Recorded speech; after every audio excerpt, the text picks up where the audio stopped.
All right, scatter plots and relationships, section 6.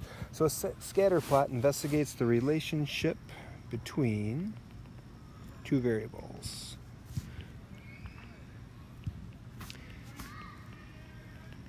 And what's going to be different about this versus some like line graphs is that it's possible to have two y values for a certain x value.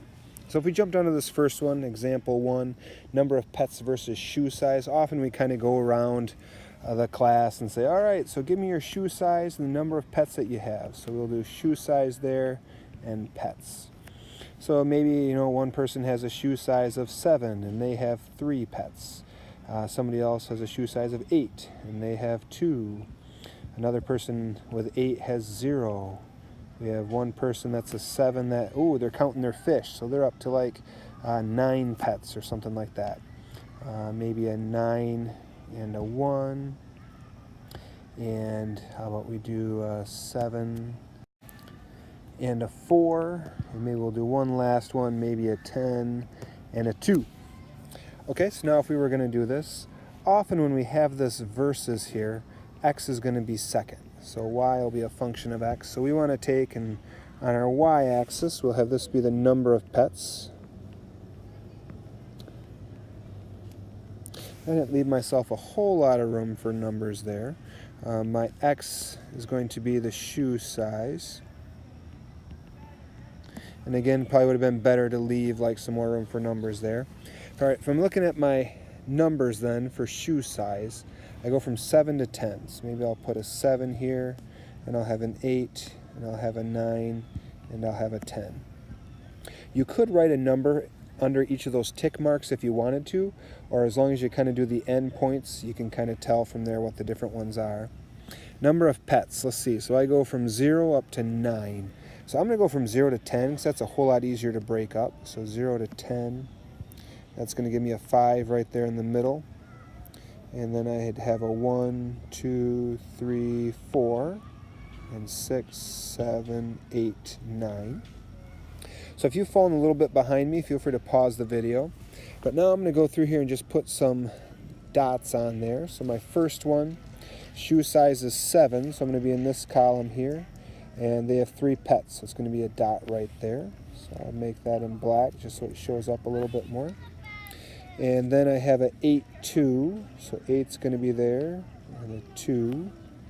And I have a 8, 0, so over to my 8 and up 0. Then I have a 7, 9, so back to my 7 column and all the way up to the 9. And then a 7, 4, so another dot there. And then a 10, 2.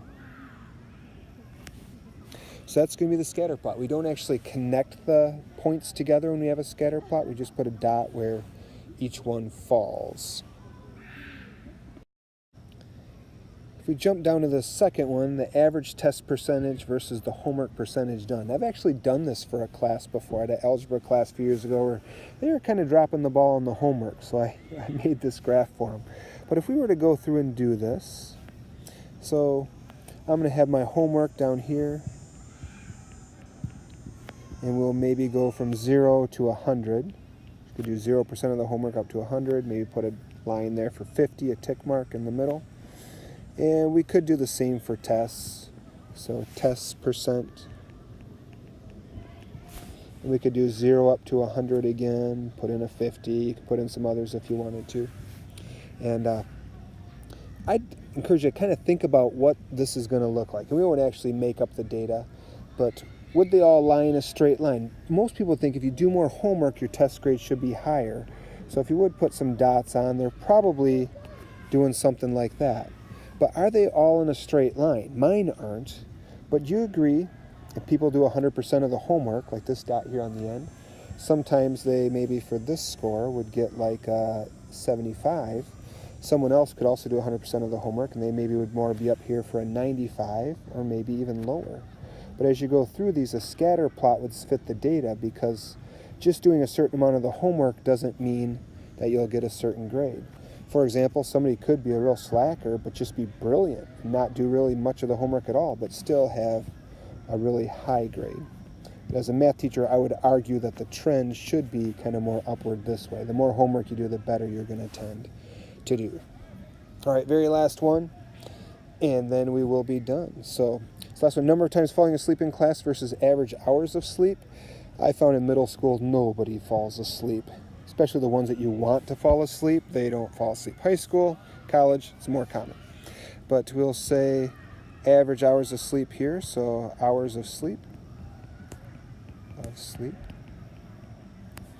And we'll maybe just start at like 4. You could start at 0 if you wanted to, but maybe 4 up to 12. And right in the middle of that, we're going to have an 8. Then I can put in a few more tick marks for 5, 6, and 7. Ooh, that's pretty bad. Maybe we'll put a 10 there in the middle here. And then I have my 9 and my 11.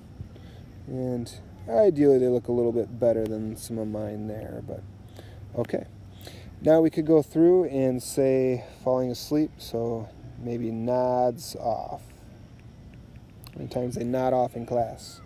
And maybe we'll go up 0 to 5.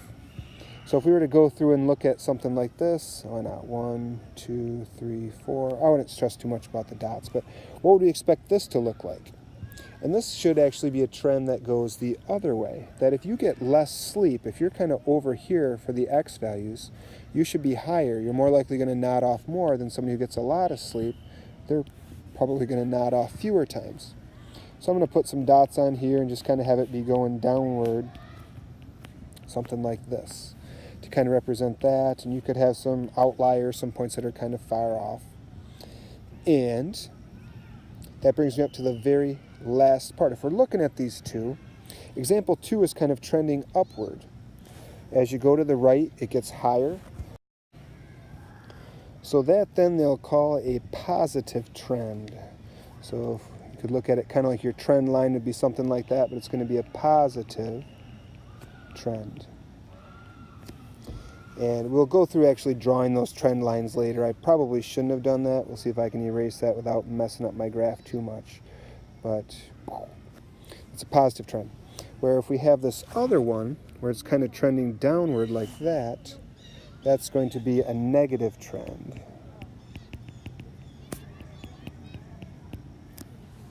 Or a negative relationship or something like that.